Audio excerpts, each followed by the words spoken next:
Assalomu alaykum hurmatli kuzatuvchilar. Mana hozir yana bir mijozimiz uyga kelganmiz. Chorva mollarimga dedi vitamin qilib berdi-da. Ichki parazitlariga, tashqi parazitlariga imkon dorilarni qilib berdiganda shunga kelganmiz hozir. Xo'p, tashqi parazitlarga asosan ivermektin ishlatamiz. Ivermektin bunday qilib salafan tutadi. Og'ilxonani issiq saqlash uchun, salafan tutgani uchun xona issiq bo'ladi. Issig'i bitkana tushadi. Shunga ukollarni qilib beramiz. Jigar qurtiga, ichki parazitlariga kilzanteldan foydalanamiz. Ishtahalarini ochishga, o'sish rivojlanishini yaxshilashga Multivit Mineral Plus vitamindan foydalanamiz. Hop. Eng avvalo har bitta xonadonga, har bitta molga yangi shpris ishlatamiz. Mana maxsus shprislar. Shprisimizda jinalari ham maxsus salafanlarda bo'ladi. Yangi ochib ishlatamiz. Mana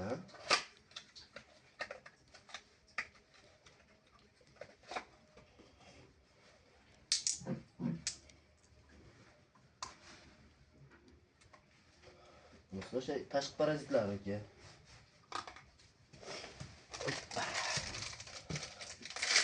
mana bunisini yangi ochyapmiz.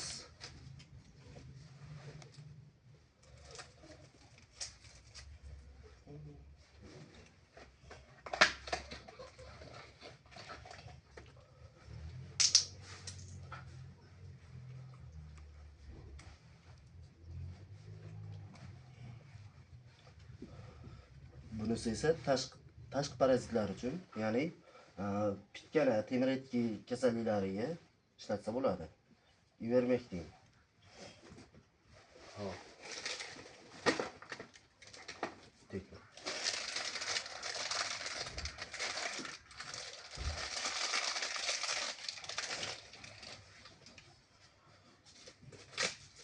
Keyingi jinamiz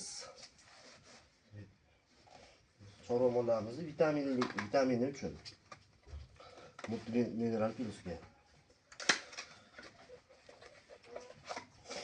katta kichikligiga qarab, tana vazniga qarab instruksiyasini o'qib qo'llash tavsiya qilamiz.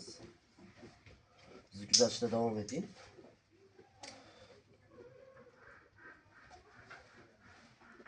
Xudo xolasa tayyor. Har bitta naqaga yangi shprislar, yangi vinalar ishlatamiz. Kuzatishda davom eting. Ukoq qilish jarayonimizni ham qo'yamiz.